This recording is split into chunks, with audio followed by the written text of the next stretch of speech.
so he followed the rest of the students to their designated evacuation area. A lot of the students thought they were simply evacuating because of the fire alarm, so there wasn't a whole... Continues for close to an hour?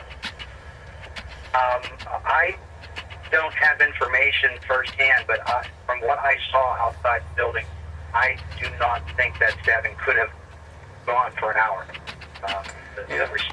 The response to this was massive and rapid, and I can't imagine it went much past 7:15 or 7:20. Well, I couldn't have imagined it either, but the word we've gotten is it very much did.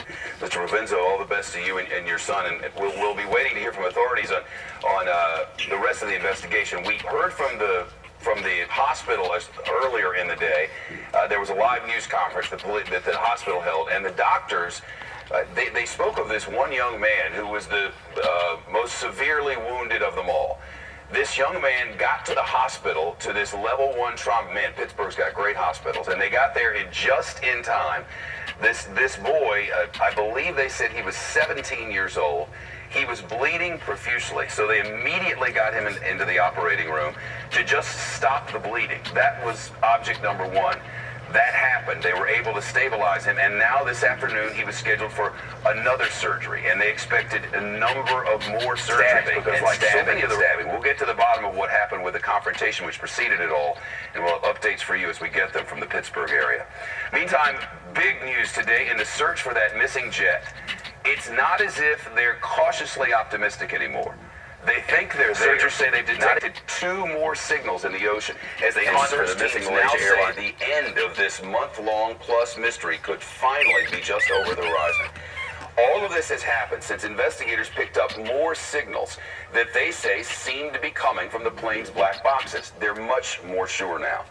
Officials say a search ship again detected the man-made pings close to where they first heard the sounds over the weekend. We have a map of the area and the big wall over here. It's just about 1,000 miles off the coast of Perth. You can see same area in kilometers. I think maybe our graphics department has moved to Europe or something, but we still have this in Europe. Thank you, graphics department. Tomorrow, we're going to have it in centimeters. At any rate, today, you can see the differences. Not that it helps you at all, because who the hell knows what a kilometer is, right? Now teams are trying to zero in on the signals before the black box batteries completely die. So the biggest concern is time. Because there is a finite amount of time that those pingers will be transmitting, and what we're trying to do right now is maximize the use of the towed pinger locator to try and detect those beacons while we still can. Officials say those pings are coming from somewhere on the 500. That's right. The head of the Air Force for the Australians is optimistic now because, one, they've figured out that it could not have come, these signals could not have come from an animal. It's so likely that it came from a black box. That's one part of their optimism. The other is that they've, again, as you pointed